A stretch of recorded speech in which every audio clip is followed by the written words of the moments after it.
Innal hamdalillah nahmaduhu wa nasta'inuhu wa nastaghfiruh wa natubu ilaih wa na'udzu billahi min shururi anfusina wa min sayyiati a'malina may yahdihillahu fala mudilla lahu wa may yudlil fala hadiya lahu asyhadu an la ilaha illallah wahdahu la syarika lah syahadatan tunji qailaha minan nar wa asyhadu anna muhammadan abduhu wa rasuluh.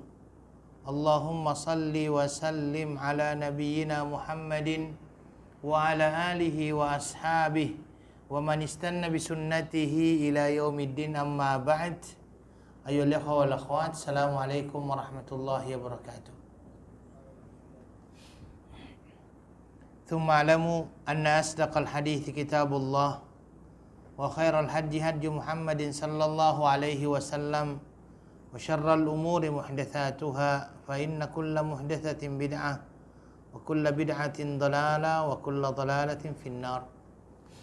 Ayyuhal ikhwah wal akhwat, alhamdulillah thumma alhamdulillah, segala puji bagi Allah Subhanahu wa taala yang telah memberi kepada kita kesempatan untuk kembali bertemu di malam hari yang berbahagia ini, dan berharap mudah-mudahan pertemuan ini adalah pertemuan yang dirahmati oleh Allah Subhanahu wa taala. Salawat beserta salam kepada Nabi kita Muhammad sallallahu alaihi wasallam, Nabi akhir zaman. Kita senantiasa berharap juga mudah-mudahan kita dapat mengikuti sunnah-sunnah Rasulullah sallallahu alaihi wasallam. Ayolah wal akhwat, sekedar mengingatkan sebelum saya masuk kepada kajian kita pada malam hari ini, bahwa saat ini kita sudah berada di bulan Sya'ban dan sebentar lagi kita akan memasuki bulan Ramadan. Dalam artian bahwasanya sebentar lagi kita akan memasuki bulan suci Ramadan, dan mudah-mudahan Allah Subhanahu wa taala menyampaikan kita di bulan suci Ramadan tersebut dalam keadaan aman dan dalam keadaan selamat, mempunyai kemampuan untuk melaksanakan ibadah di bulan suci Ramadan itu. Maka mari kita persiapkan segala sesuatunya untuk kita memasuki bulan Ramadan. Dan mudah-mudahan Allah Subhanahu wa taala senantiasa memudahkan kita dalam beribadah kepadanya insyaallah. Taib, ayolah wal akhwat, pada malam hari ini kita akan mencoba untuk mengambil ataupun mengkaji beberapa ayat yang ada di dalam suratul Baqarah, dan kita sudah sampai kepada juz yang kedua di ayat yang ke-146. Ya, 146. Saya mau menyampaikan begini ya, bahwa segala apa yang kita kaji di dalam kitab ini itu semata-mata mengikut pemahaman kita sebagai seorang muslim. Oke? Jadi mengikut pemahaman kita sebagai seorang muslim, apa yang disampaikan oleh Allah di dalam Al-Quran. Baik, saya akan bacakan ayat 146. A'udzubillahi minasyaitonirrajim. Bismillahirrahmanirrahim. Alladzina atainahumul kitaba ya'rifunahu kama ya'rifuna abna'ahum wa inna fariqam minhum la yaktumunal haqqa wa hum ya'lamun. Al-haqqu min rabbik fala takunanna minal mumtarin. Dua ayat dulu insyaallah kita akan jelaskan. Pertama, ya ikhwah wal akhwat, Allah Subhanahu wa taala memulakan ayat ini dengan ayat alladzina atainahumul kitab, yang mana maknanya adalah orang-orang yang telah kami beri kepada mereka Alkitab, yaitu Taurat dan Injil, mengenal Muhammad seperti mereka mengenal anak-anaknya sendiri. Dan sesungguhnya sebahagian di antara mereka menyembunyikan kebenaran padahal mereka mengetahui. Kebenaran itu adalah dari Tuhanmu, sebab itu jangan sekali-kali kamu termasuk orang-orang yang ragu. Ya. Di sini dikatakan alladzina atainahumul kitab. Alladzina, kalau kita merujuk kepada pembahasan bahasa Arab, alladzina ini biasanya dinamakan dengan mubtada. Ya, mubtada. Alladzina mubtada. Khabarnya adalah merupakan sebuah ayat yang berbunyi ya'rifun. Jadi mubtada dengan khabar di situ. Alladzina atainahumul kitaba ya'rifunahu kama ya'rifuna abna'ahum. Atainahum itu artinya adalah a'tainahum, artinya memberikan kepada mereka. Dan yang dimaksud dengan Alkitab di sini menurut para ulama adalah At-Taurat wal Injil. Bahwasanya ya, orang-orang yang mendapatkan kitab ini yaitu Taurat dan Injil ini mengenal Nabi sallallahu alaihi wasallam sebagaimana hal tersebut telah tertulis di dalam kitab Taurat dan Injil. Ya, yang mana di dalam kitab Taurat dan Injil ini menjelaskan berkenaan dengan sifat daripada Rasulullah sallallahu alaihi wasallam, yang mana Nabi sallallahu alaihi wasallam ini menyeru kepada hal-hal yang ma'ruf dan mencegah dari hal-hal yang mungkar.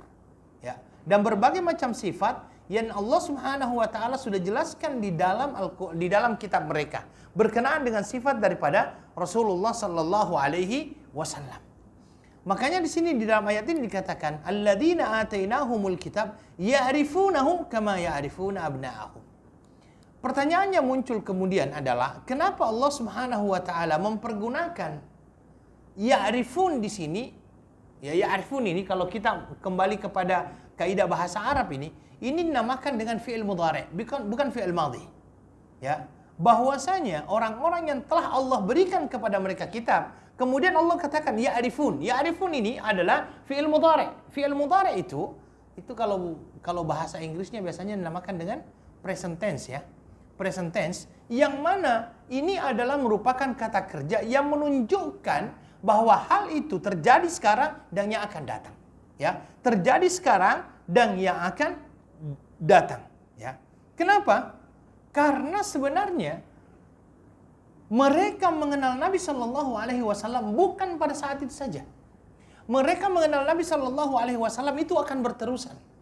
Bukan pada saat itu saja, tetapi berterusan. Mereka mengenal Rasulullah Sallallahu Alaihi Wasallam. Setiap mereka membaca kitab-kitab mereka, mereka akan mengetahui bahwasanya di dalam kitab mereka Allah Subhanahu Wa Taala telah menjelaskan berkenaan sifat-sifat daripada Nabi yang terakhir yang diutus oleh Allah Subhanahu Wa Taala.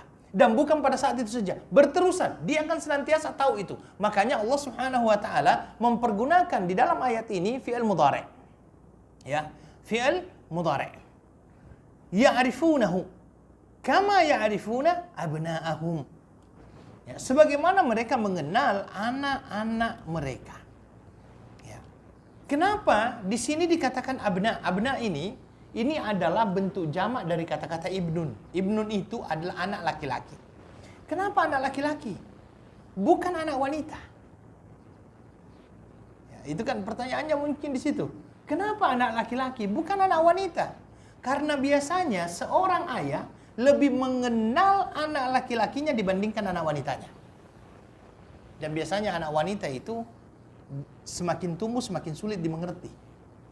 Tetapi anak laki-laki kita tahu, oh ini sifat anak saya itu begini. Makanya di dalam ayat ini Allah Subhanahu wa taala menyatakan bahwasanya mereka mengenal Nabi ini seperti mereka mengenal anak laki-laki mereka. Biasanya anak laki-laki kita, mulai kecil saja kita sudah tahu, ini nanti besarnya seperti ini. Oh, dia lebih condong ke sini, dia lebih suka begini. Tetapi kalau anak wanita, mungkin hari ini dia suka begini, tiba-tiba berubah. Jadi kita ketika melihat anak wanita itu mungkin kita belum bisa memastikan.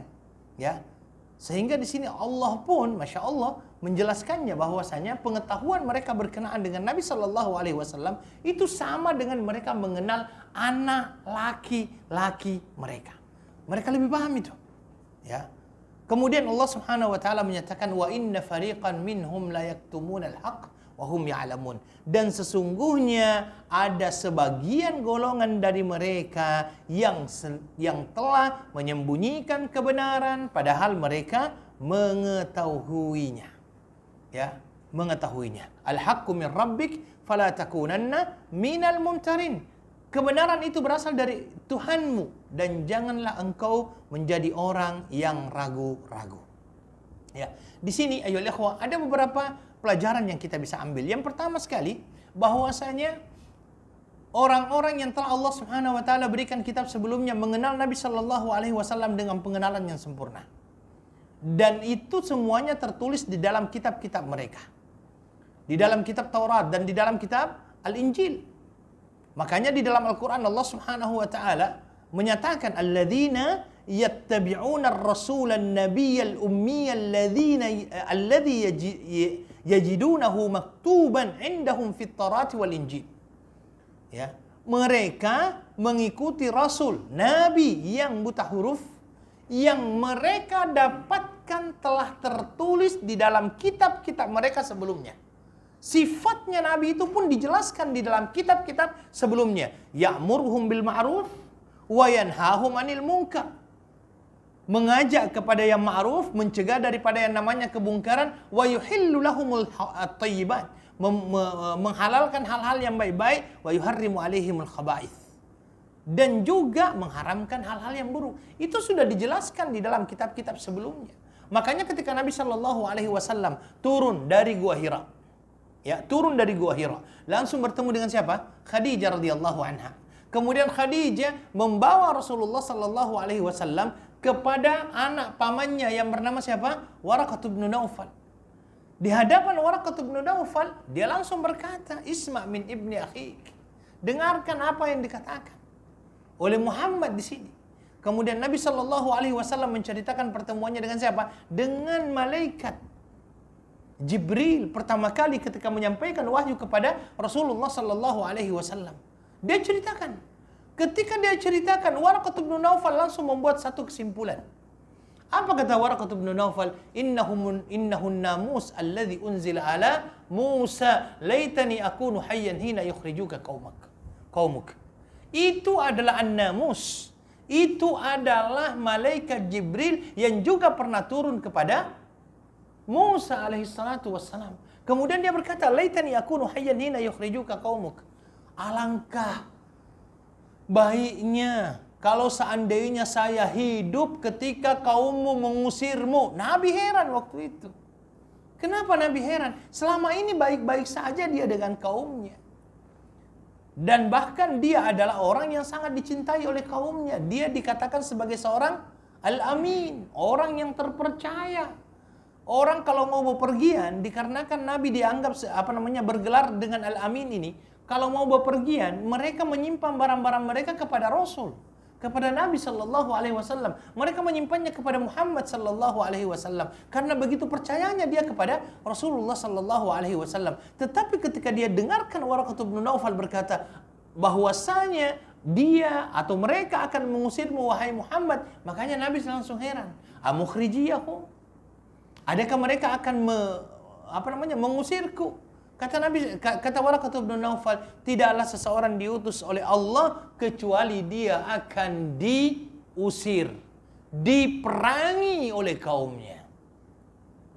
Barulah Nabi Shallallahu alaihi wasallam bersiap-siap. Ini menunjukkan bahwasanya Waraqah bin Naufal yang mengerti dan memahami kitab-kitab sebelumnya tahu bahwa itu adalah siapa? Rasulullah Shallallahu alaihi wasallam. Kita coba mengambil cerita yang berkenaan dengan Salman Al-Farisi. Salman Al-Farisi itu dulunya kan dia tinggal di Persia. Kemudian setelah itu dia ingin mencari yang namanya kebenaran. Dia datang kepada seorang pendeta Nasrani awalnya, pendeta Nasrani. Kemudian setelah itu dia belajar di situ. Akhirnya pendeta Nasrani itu wafat. Kemudian akhirnya sebelum wafat itu dia berkata, "Tolong tunjukkan siapa lagi yang bisa saya tempati untuk belajar." Kemudian ditunjukkan lagi, "Oh, kamu pergi ke sana." Nah, dia belajar lagi, wafat lagi gurunya. Kamu tunjukkan siapa lagi di tempat siapa lagi saya bisa belajar. Kemudian akhirnya dikatakan lagi, "Kamu pergi belajar di sini." Dia kemudian belajar, wafat lagi gurunya. Sebelum wafat, dia minta lagi, "Tunjukkan kepadaku, kepada siapa saya harus berguru." Kata gurunya yang terakhir itu, "Saya sudah tidak mempunyai orang yang bisa saya rekomenkan kepada kamu.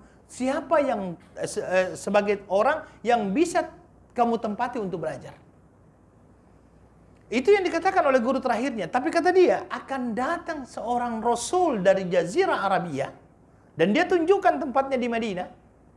Ya, di tempatnya di Madinah ini dia akan dia akan muncul di sana ataupun dia akan berhijrah ke sana karena dia sudah ada dari Mekah ya. Dia akan berhijrah ke kota Madinah Al-Munawwarah, pergilah ke sana.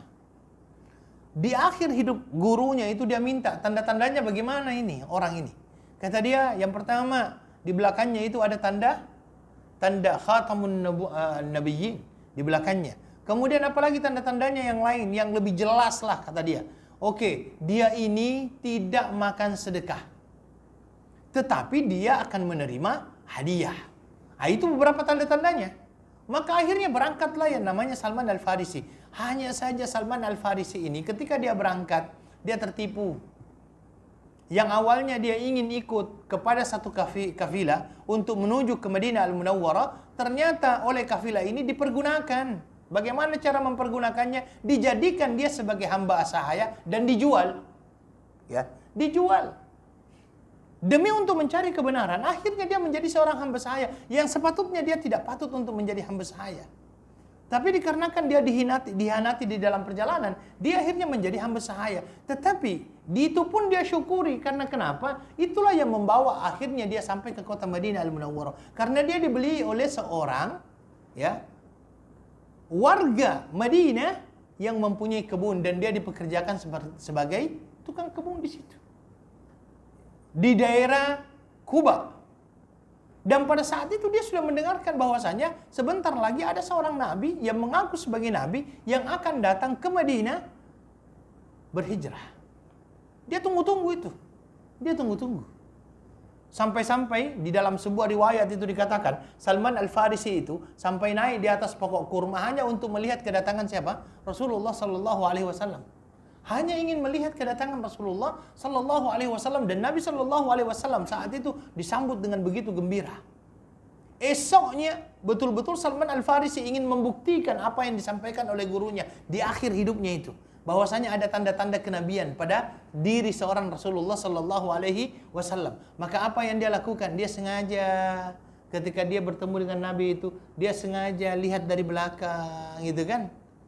Ketika orang-orang Nabi Shallallahu Alaihi Wasallam perasan bahwasanya orang ini sepertinya ingin melihat tanda kenabian dia, Nabi Shallallahu Alaihi Wasallam membukanya dan dia akhirnya melihat tanda kenabian di belakang Rasulullah Shallallahu Alaihi Wasallam. Satu tanda dia dapatkan.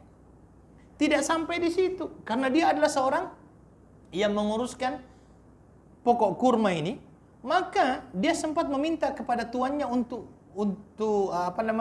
diberikan beberapa buah kurma. Kemudian setelah itu dia bawa kepada Nabi Shallallahu Alaihi Wasallam. Di hadapan Rasulullah Shallallahu Alaihi Wasallam dia bawa yang namanya buah kurma tersebut. Kemudian Nabi bertanya, apa ini? Kata dia, sadaqatun minas sadaqat. Ini sedekah ya Rasulullah.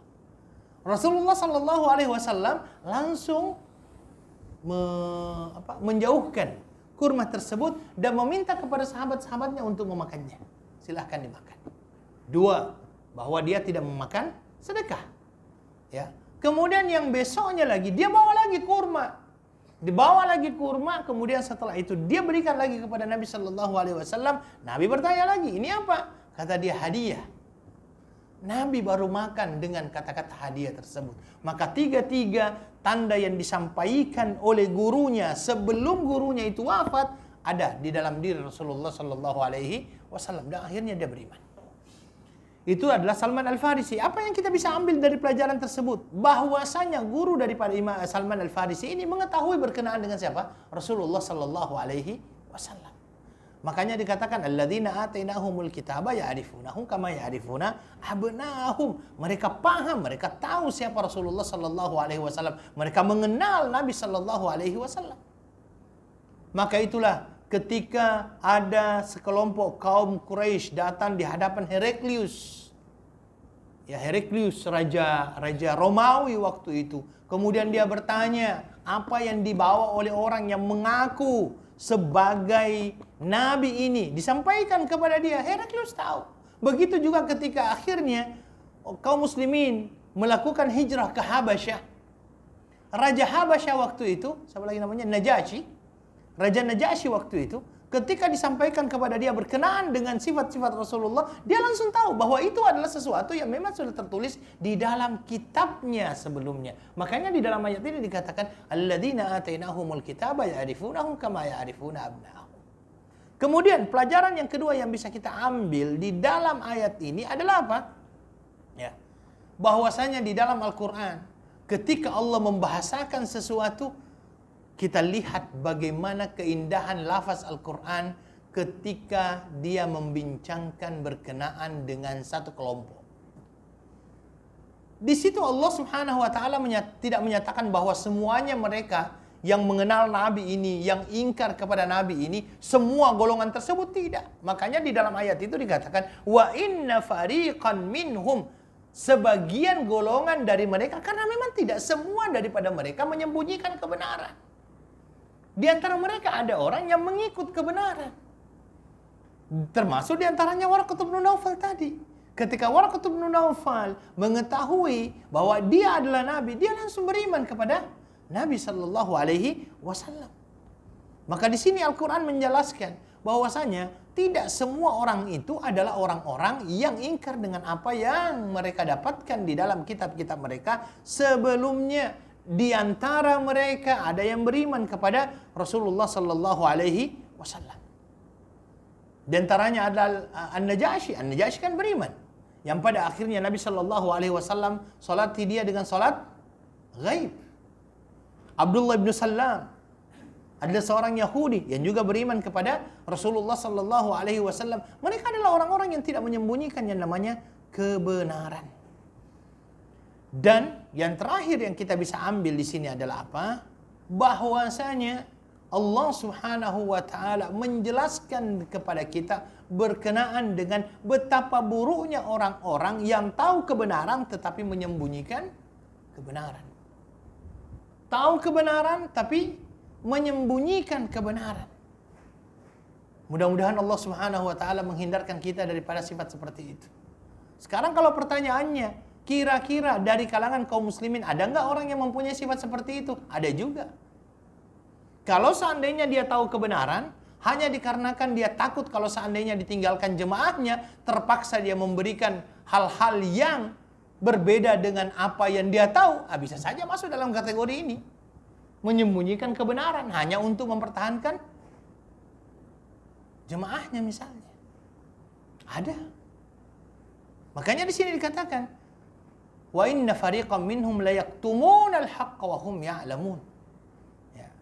Makanya berkenaan dengan ajaran agama ini, sangat perlu akhirnya kita memahami bahwa sesungguhnya kebenaran itu harus disampaikan. Walau bagaimanapun bentuk dan pahitnya kebenaran tersebut, harus kita sampaikan. Walaupun pahit yang namanya kebenaran itu, tetapi kebenaran harus kita sampaikan. Karena jangan sampai kebenaran itu kita sembunyikan karena sesuatu. Tapi kalau seandainya kita sembunyikan yang namanya kebenaran tersebut untuk bisa menyebarkan kebenaran-kebenaran yang lainnya, ya, sambil menunggu, ya, silahkan. Tetapi kalau seandainya langsung dia tutup yang namanya kebenaran dan mencoba untuk menampilkan sesuatu yang bukan bagian daripada kebenaran demi menjaga sesuatu, maka saya kira ini juga masuk dalam kategori orang yang menyembunyikan kebenaran. Al-haqqu min rabbika fala takunanna minal mumtarin, ya. Sebenarnya di sini dikatakan kebenaran adalah berasal dari Tuhanmu dan janganlah sekali-kali engkau ragu, ya. Jadi kebenaran, kalau seandainya sekarang kita mengatakan, oke, tapi yang namanya kebenaran itu adalah relatif. Kebenaran menurut Anda belum tentu kebenaran menurut saya. Saya katakan ini perkataan yang salah. Karena kalau kita berbicara kebenaran, maka ukuran kebenaran itu harus ada. Apa ukuran kebenaran? Ma qala Allah wa ma qala Rasul, selesai. Ukuran kebenaran itu apa yang disampaikan oleh Allah, apa yang disampaikan oleh Nabi, itu ukuran kebenaran. Kalau seandainya kebenaran yang disampaikan oleh Allah dan Rasulnya itu pahit, itulah kebenaran. Walaupun orang menganggapnya bukan kebenaran, tetapi kalau itu berasal dari Allah dan Rasulnya, itu adalah kebenaran. Walau seluruh manusia di muka bumi ini menolak, ya, tetapi kalau itu berasal dari Allah, berasal dari Rasulullah, itulah kebenaran. Ukuran kebenaran itu adalah ma qala Allah wa ma qala Rasul. Sedangkan pandangan dan pendapat-pendapat manusia ini boleh benar, boleh salah. Ya, boleh benar, boleh salah. Tetapi kalau seandainya maqala Allah wa maqala Rasul, insya Allah itu adalah sebuah kebenaran. Ukuran kebenaran itu adalah itu, maqala Allah wa maqala Rasul. Makanya di dalam ayat ini dikatakan al-haqqu mir rabbik. Ya. Maka selama kebenaran itu berasal dari Allah, selama kebenaran itu disabdakan oleh Rasulullah sallallahu alaihi wasallam, maka perlu untuk kita imani.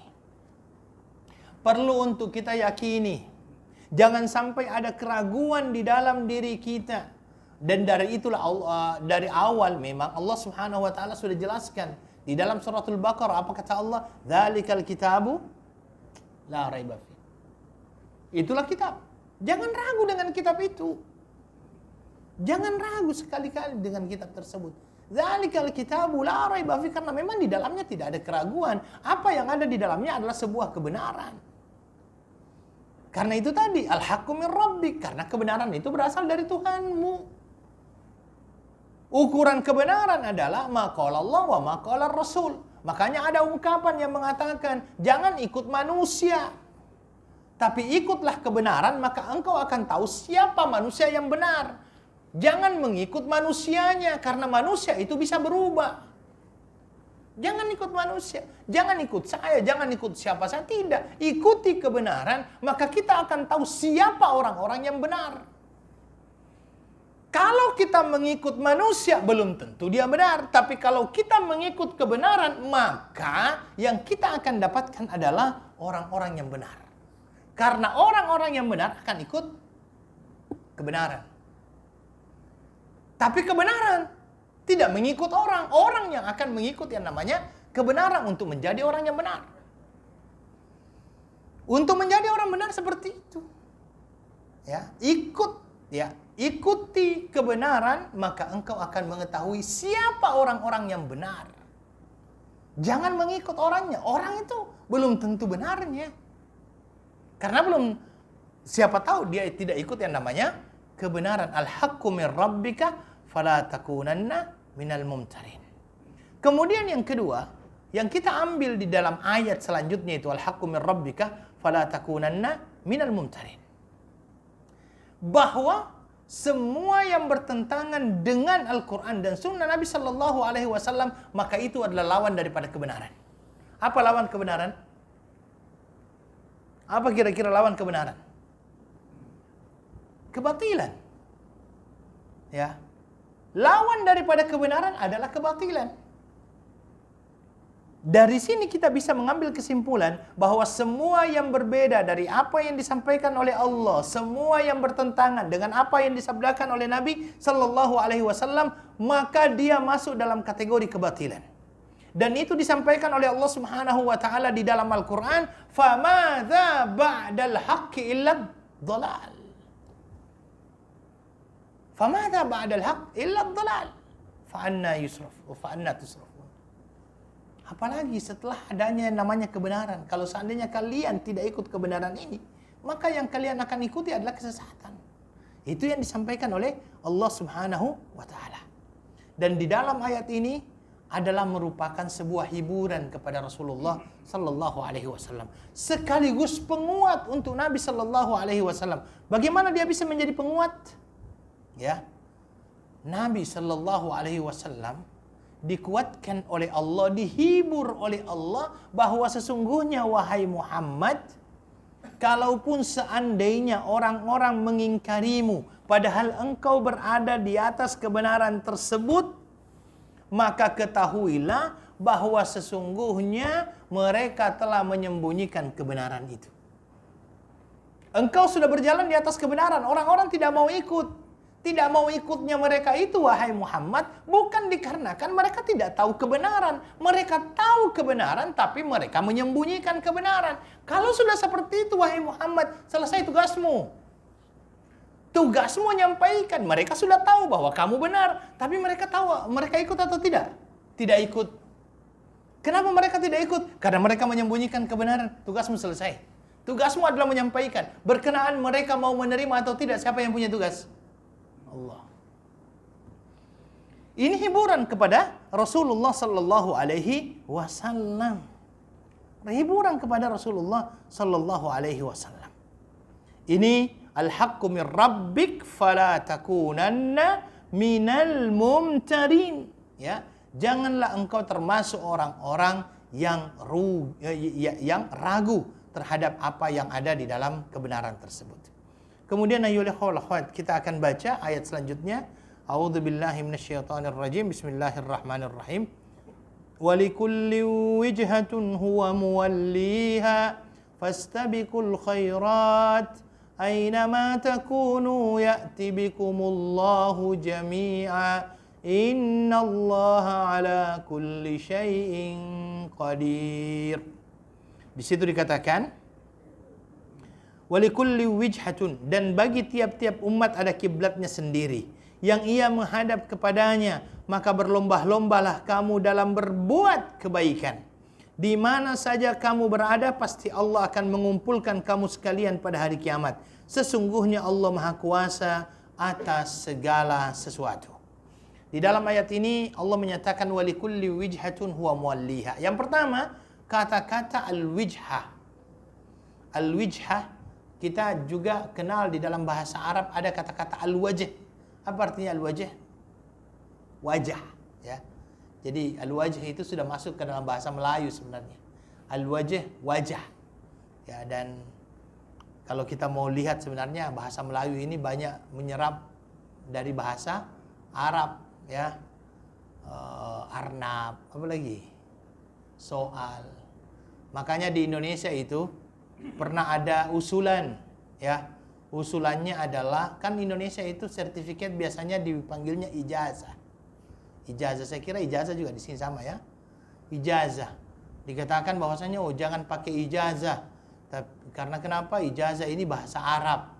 Ya, akhirnya dibuatlah sebuah istilah baru di Indonesia. Ijazah itu namanya adalah surat tanda tamat belajar. Panjang, ya. Surat tanda tamat belajar. Tetapi dia ketika ingin menghindari bahasa Arab, surat tanda tamat belajar sendiri itu ada dua bahasa Arab loh. Surat itu bahasa Arab juga, tamat juga itu bahasa Arab juga. Jadi dia ingin menghindar satu, masuk kepada dua. Surat tanda tamat belajar. Itu dua loh bahasa Arabnya. Surat itu bahasa Arab, tamat juga bahasa Arab. Sama, wajah itu adalah bahasa Arab, ya. Dan banyak sekali serapan daripada bahasa Arab. Kata-kata wijhah dengan wajah itu ini mempunyai makna yang dekat, ya, berdekatan. Karena yang dinamakan dengan wijhah dengan wajah ini adalah di mana manusia menghadap. Ya, wajah itu adalah di mana manusia menghadap. Ya. Kemudian wijhah itu adalah kiblat tempat kita menghadap. Maka wajah wijhah. Ya. Dan di dalam hal ini dikatakan walikullin wijhatun huwa muwalliha. Setiap bangsa, di sini dikatakan setiap bangsa dan setiap golongan umat itu ada kiblatnya. Para ulama menyatakan bahwa yang dimaksud di sini sebenarnya pertama bahwasanya setiap agama itu mempunyai kiblatnya masing-masing. Kita tahu bahwasanya orang Yahudi menghadap ke mana? Baitul Maqdis, ya kan? Kalau kita menghadap ke Ka'bah Al-Musyarrafah. Ada sebagian ulama mengatakan sebenarnya ini juga berkenaan dengan masalah manusia, bahwa kita di seluruh dunia ini saja umat Islam itu menghadapnya berbeda-beda. Kalau kita sekarang kan menghadap ke mana? Ke arah barat, ya. Ya.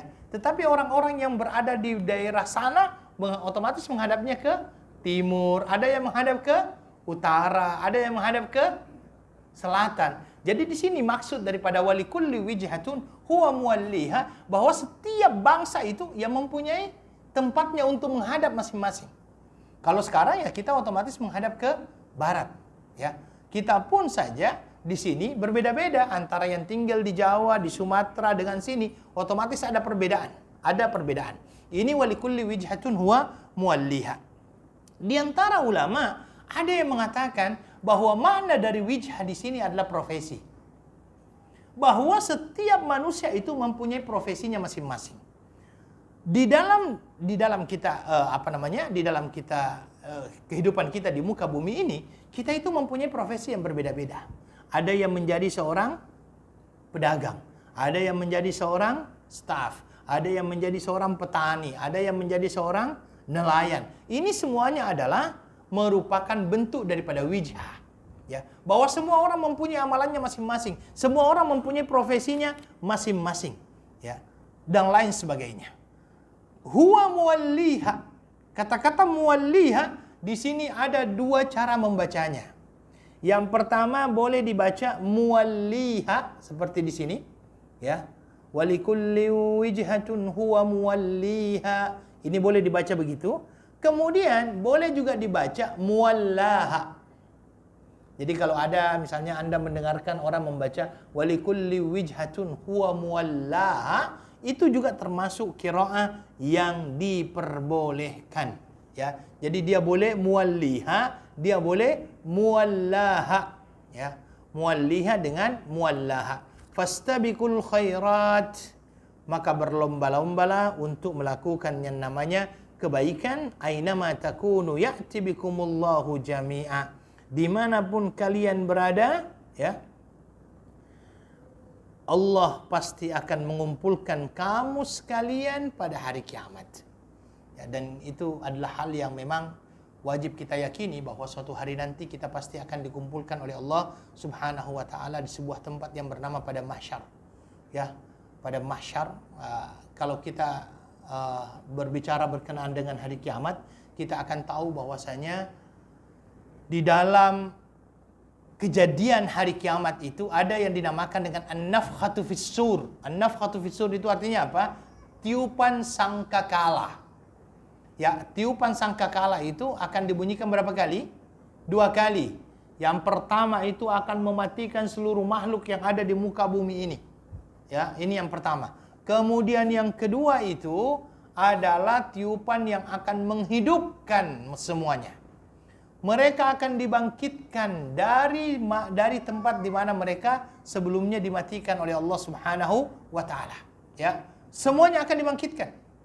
Dan di dalam hadis dikatakan, yuhsyarun nas yaumal qiyamah hufatan, ya, hufatan uratan ghurla. Buhman di dalam riwayat yang lainnya. Mereka akan dibangkitkan oleh Allah dalam keadaan telanjang, tidak memakai apa-apa, dan mereka akan dibangkitkan dalam keadaan tidak bersunat. Ya, mereka akhirnya dikembalikan tidak bersunat. Artinya seperti dikembalikan sedia kala lah. Dikumpulkan oleh Allah Subhanahu wa taala di sebuah tempat yang biasanya kita katakan padang mahsyar. Kalau sekarang pertanyaannya, pada mahsyar itu apakah sama bumi atau tidak?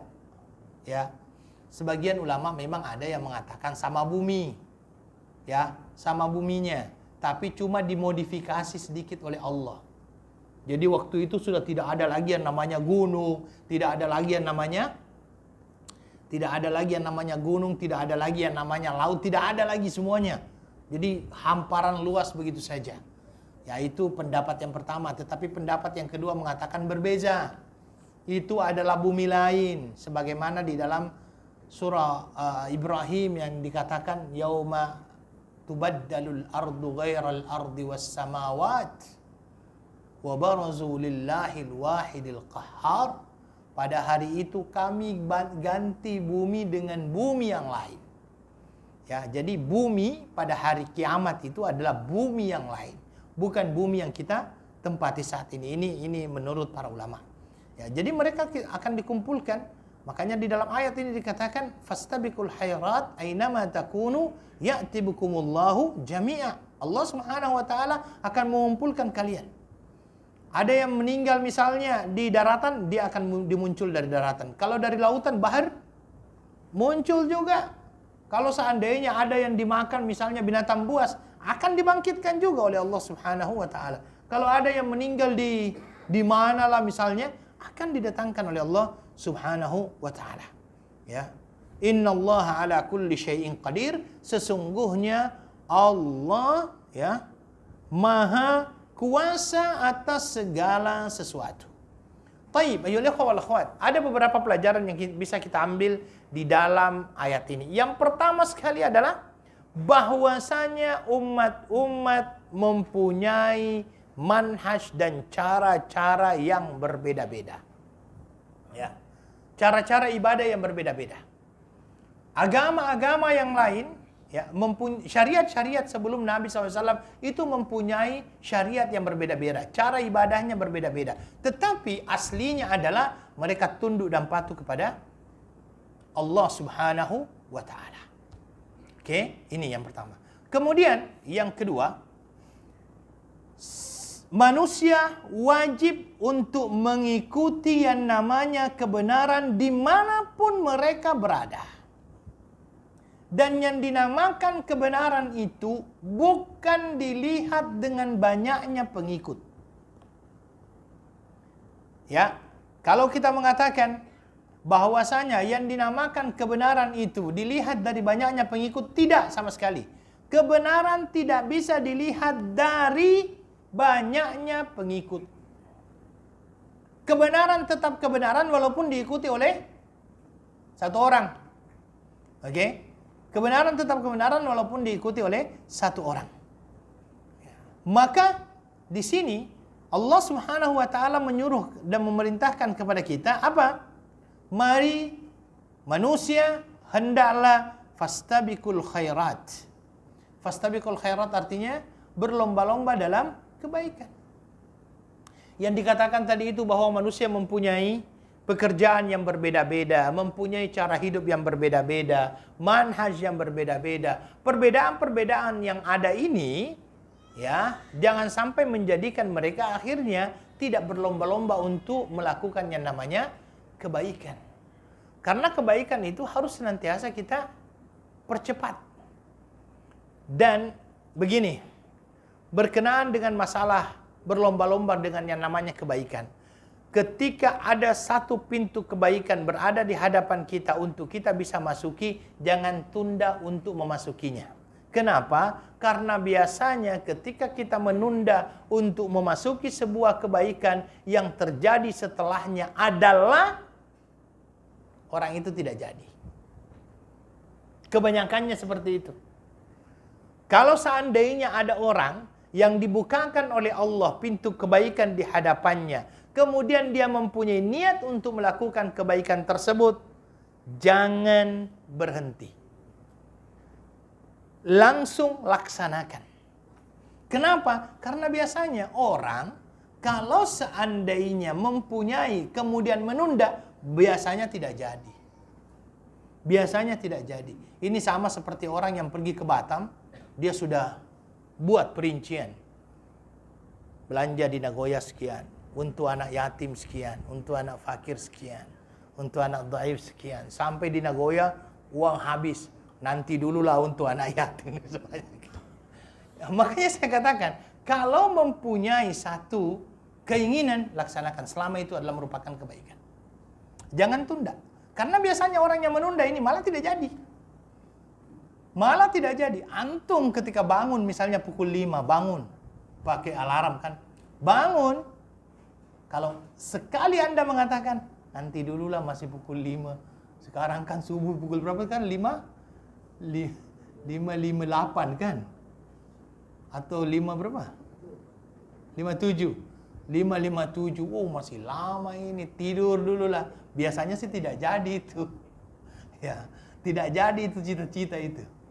Makanya kalau seandainya ada kebaikan, pintu kebaikan yang ada di hadapan kita, dan kita sudah berniat memasuki sebelumnya, secepatnya. Maka itulah kenapa di dalam Al-Quran dikatakan fastabiqul khairat. Berlomba-lombalah di dalam kebaikan. Fastabiqul khairat. Yang dinamakan dengan perintah untuk berlomba-lomba ini menunjukkan bahwasanya pekerjaan tersebut harus dilakukan secepat mungkin. Jangan ditunda. Sekali Anda menunda, biasanya tidak jadi. Sekali kita menunda, biasanya tidak jadi. Itu yang banyak terjadi. Ya, makanya fastabiqul khairat. Ya. Aina ma takunu ya'ti bikumullahu jami'an. Kemudian di sini juga ayyuhal ikhwah wal akhwat adalah merupakan ada isyarat akan adanya hari kebangkitan. adanya isyarat hari kebangkitan di mana semua manusia akan dibangkitkan oleh Allah Subhanahu wa taala pada hari kiamat. Bukan hanya manusia yang akan dibangkitkan. Binatang pun akan dibangkitkan oleh Allah Subhanahu wa taala, dihidupkan kembali. Ya. Binatang pun sekalian. Bahkan binatang itu pun akan dihisab sebenarnya. Karena di dalam sebuah hadis dikatakan bahwasanya nanti kambing yang tidak bertanduk itu akan minta pertanggungjawaban kepada Allah kenapa dia ditanduk oleh kambing yang bertanduk. Yang tidak bertanduk loh, ini kambing. Minta pertanggungjawaban kepada Allah, apalagi manusia. Makanya hati-hati, faman ya'mal misqala dzarratin khairan yara wa man ya'mal misqala dzarratin syarran yara. Yang melakukan kebaikan akan dapat kebaikan, yang melakukan keburukan akan dapat keburukan. Dan disampaikan di sini, aina ma takunu ya'ti bikumullahu jami'a. Dimanapun kalian berada, kalian pasti akan dibangkitkan oleh Allah Subhanahu wa taala pada hari kiamat. Hari kebangkitan di mana semua manusia akan dibangkitkan oleh Allah Subhanahu wa taala. Tapi jangan sampai merasa aman ya, oh masih lama ini. Hari kiamat. Jangan merasa aman dengan seperti itu. Ya. Orang Islam itu, orang Muslim itu adalah orang yang senantiasa khawatir. Orang Muslim itu adalah orang yang tidak pernah merasa aman daripada azab Allah Subhanahu wa taala. Dia senantiasa khawatir. Jangan sampai ada yang merasa aman. Kita ini hidup di negara yang tidak mungkin terjadi tsunami. Kata-kata ini jangan sampai terjadi dalam keyakinan seperti ini jangan sampai ada di dalam diri kita. Karena segala sesuatunya bisa terjadi. Oke. Makanya di dalam hadis itu, di dalam Al-Quran juga dikatakan bahwasanya kita ini tidak boleh merasa aman terhadap azab Allah Subhanahu wa taala. Bahaya kalau kita merasa aman daripada azab Allah Subhanahu wa taala. Kemudian ayyuhal ikhwah wal akhwat, di dalam ayat ini juga ya dikatakan bahwasanya Allah Maha berkehendak atas segala sesuatu. Ya. Ini dikatakan bahwasanya Qadir. Qadir itu artinya mempunyai kehendak terhadap segala sesuatu, ya. Dan para ulama mengatakan bahwasanya Qadir di sini ya artinya maha kuasa atas segala sesuatu. Dialah Allah yang berkuasa terhadap apa yang telah terjadi, apa yang sedang terjadi, dan apa yang akan terjadi. Yang terakhir insyaallah ayat yang ke-149. A'udzu billahi minasyaitonir rajim. Bismillahirrahmanirrahim. Wa min haitsu kharajta fawalli wajhaka syatral masjidil haram wa innahu lal haqqu min rabbik wa mallahu bighafilin amma ta'malun. Dan dari mana saja kamu keluar, maka palingkanlah wajahmu ke arah Masjidil Haram. Sesungguhnya ketentuan itu benar-benar sesuatu yang hak dari Tuhanmu. Dan Allah sekali-kali tidak lengah dari apa yang kamu kerjakan. Ya, apa yang kamu kerjakan. Di sini Allah Subhanahu wa taala menjelaskan kepada nabinya bahwa dari mana saja kamu keluar, maka palingkanlah wajahmu ke arah Masjidil Haram. Artinya, ketika kamu melaksanakan salat, maka hendaklah engkau menghadapkan wajahmu ke Masjidil Haram. Dan sesungguhnya itu adalah merupakan sesuatu yang benar-benar berasal dari Tuhanmu. Wa mallahu bighafilin amma ta'malun. Dan sesungguhnya Allah sekali-kali tidak lengah ya terhadap apa yang kamu kerjakan. Ya. Bahkan Allah Subhanahu wa taala akan memberikan pahala terhadap apapun yang kamu lakukan kalau seandainya itu adalah merupakan sebuah kebenaran. Apa yang kita ambil daripada ayat ini? Yang pertama sekali adalah wajibnya kita menghadapkan wajah kita ke Ka'bah ya, dimanapun kita berada ketika kita melaksanakan salat. Dan kita sudah sampaikan itu sebelumnya. Kemudian yang kedua, di dalam ayat ini Allah Subhanahu wa taala kembali menegaskan tentang pentingnya untuk menghadapkan wajah ketika seseorang melaksanakan salat ke Ka'bah Al-Musyarrafah. Ya, di sini berkali-kali kan dari awal itu sudah dijelaskan, dan ini menunjukkan tentang pentingnya menghadapkan wajah tersebut, tentang pentingnya perkara ini, ya, tentang hal ini menjelaskan tentang bahwasanya perkara ini adalah perkara yang wajib ditaati oleh semua orang yang mengaku dirinya sebagai seorang muslim. Itu terjadi ketika sudah dimulakan pengalihan kiblat. Orang-orang yang pergi umrah pasti pernah mengetahui yang dinamakan dengan Masjid Kiblatain. Ya, itu terjadinya pengalihan kiblat tersebut. Kemudian selanjutnya ayyuhal wal akhwat.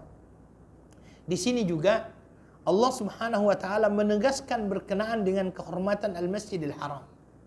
Al-Masjid Al-Haram menegaskan betapa agungnya Masjidil Haram itu. Ya. Dan Masjidil Haram itu adalah masjid yang memang diagungkan dari dulu. Bahkan di sekitar Masjidil Haram juga adalah sesuatu yang diberkahi. Makanya di dalam Mekah itu, di Mekah itu kan dinamakan dengan Al-Haram. Ya, kenapa Al-Haram? Karena ada beberapa hal-hal di situ yang perlu untuk dijaga. Ya, sampai-sampai kan dikatakan bahwasanya pokok-pokok itu tidak boleh dipotong, tidak boleh ditebang. Yang dinamakan buruan di situ tidak boleh diburu. Kemudian kalau seandainya kita mendapatkan sesuatu barang temuan, itu tidak boleh kita ambil. Kalau seandainya pokok saja yang tidak bergerak hanya seperti itu saja dan kita dilarang untuk menyakitinya, apatah lagi menyakiti makhluk seperti manusia yang mempunyai rasa. Ya, maka tempat ini adalah tempat yang sangat-sangat aman. Ya, sangat-sangat aman. Dan ini menunjukkan kehormatan daripada tempat ini. Ya. Ini yang disampaikan oleh Allah Subhanahu wa taala. Kemudian ayyuhal ikhwah, selanjutnya adalah wa innahu lal haqqu min rabbik. Ini adalah merupakan kebenaran yang berasal daripada Tuhanmu. Yang dimaksud dengan kebenaran di sini apa? Menghadapkan wajah kepada Ka'bah. Ini adalah merupakan sebuah kebenaran. Makanya kita perlu untuk akhirnya meyakini betul ya bahwasanya hal ini berasal dari Allah Subhanahu wa taala dan tidak ada tidak ada istilahnya tolak ansur di dalam masalah itu, karena itu adalah merupakan kebenaran dari Allah Subhanahu wa taala. Wa mallahu bighafilin amma ta'malun, dan Allah Subhanahu wa taala tidak akan pernah lalai, lengah ya terhadap apa yang kalian lakukan. Ini maksudnya bagaimana? Ini menjelaskan kepada kita tentang kesempurnaan ilmu Allah Subhanahu wa taala. Kesempurnaan bagaimana Allah Subhanahu wa taala senantiasa mengawasi hamba-hambanya. Ya, mengawasi hamba-hambanya. Wa mallahu bighafilin amma ta'malun. Dan Allah Subhanahu wa taala itu tidak akan pernah lengah. Ya, ada sebuah cerita itu, ada sebuah kisah, ada seorang murid bertanya kepada gurunya. Ketika dia membaca ayat kursi, di dalam ayat Al-Kursi itu kan dikatakan begini. Allahu la ilaha illa huwal hayyul qayyum la ta'khudhuhu sinatu wala naum. Ada kata-kata la ta'khudhuhu sinatu wala naum. Bahwasanya Allah Subhanahu wa taala itu tidak pernah mengantuk dan juga tidak pernah tidur di dalam mengurus ini semuanya. Sang murid ini mengatakan, "Wahai guru, apakah betul Allah itu tidak pernah tidur?" Ya, karena memang di dalam Al-Qur'an dikatakan Allah itu tidak pernah mengantuk. Dan Allah tidak pernah tidur, ya. Di situ dikatakan Allah tidak pernah mengantuk, tidak pernah tidur. Kemudian sang murid bertanya, apakah betul Allah itu tidak pernah mengantuk? Kemudian akhirnya gurunya itu menjawabnya bukan menjawab dengan perkataan. Dia ambil, kata gurunya, coba kamu ambil gelas di dalam. Kemudian setelah itu dia dikasih gelas. Gelas tersebut disuruh dia pegang, ya. Diisi air itu gelas. Diisi air, kemudian setelah itu dia suruh pegang gelas tersebut. Begini dia pegangnya. Sampai kapan katanya saya pegang itu? Pegang saja. Akhirnya awalnya dia pegang 1 jam, 2 jam, 3 jam. Karena itu sudah malam, akhirnya ngantuk. Ketika dia mengantuk, tanpa sadar, gelas itu jatuh dan pecah. Kata gurunya, kalau seandainya Allah mengantuk sedikit saja, maka itulah yang akan terjadi dengan alam ini. Ya. Jadi di sini juga dikatakan wa mallahu bighafilin amma Allah itu tidak akan pernah lengah dari apa yang kalian lakukan. Senantiasa semuanya tercatat. Allah Maha mengetahui apapun yang dilakukan oleh manusia. Dan karena itulah manusia ini di dalam melakukan segala sesuatunya itu diketahui oleh Allah Subhanahu wa taala dan tidak ada satupun yang tidak diketahui oleh Allah Subhanahu wa taala. Hanya saja di dalam hal ini berkenaan dengan apa yang dilakukan oleh seorang hamba terdapat 3 pandangan. Yang pertama pandangan yang mengatakan bahwa sesungguhnya manusia melakukan amalan itu terpaksa. Jadi seolah-olah itu Allah mengatakan Allah menciptakan manusia, kemudian segala apapun yang dilakukan oleh manusia itu semuanya atas pilihan Allah dan manusia itu tidak mempunyai pilihan. Apapun yang dia lakukan itu semuanya, jadi dia itu seperti remote control aja, mobil remote. Kemana mau ke kanan, ke kiri, ya. Ini adalah mazhab dinamakan dengan mazhab Jabariyah. Ya. Yang kedua mengatakan bahwasanya manusia itu diciptakan oleh Allah itu adalah makhluk yang betul-betul mempunyai kebebasan untuk melakukan apa saja yang mau dia lakukan. Ya, dan Allah tidak mempunyai kehendak terhadap apa yang dilakukan oleh hamba tersebut. Jadi seolah-olah Allah menciptakan seorang manusia itu sudah orang itu melakukan apa saja yang dia akan lakukan. Allah sudah tidak mempunyai kehendak terhadap apapun yang dilakukan. Ini adalah mazhab Mu'tazilah Qadariyah. Ya, mazhab Mu'tazilah Qadariyah. Mazhab yang ketiga, Allah menciptakan manusia, Allah memberikan kepada dia pilihan. Apapun pilihan yang dia pilih itu adalah merupakan pilihan yang diketahui oleh Allah, dikehendaki oleh Allah untuk dia. Dan dia diazab berdasarkan pilihannya. Dia mempunyai pilihan, Allah pun mempunyai pilihan, ya. Dia mempunyai kehendak, Allah pun mempunyai kehendak terhadap apa yang dia kehendaki. Ini adalah mazhab akidah Ahlus Sunnah wal Jamaah. Wallahu taala a'lam. Wa mallahu bighafilin amma ta'malun. Allah tidak akan pernah lengah apapun yang kalian lakukan.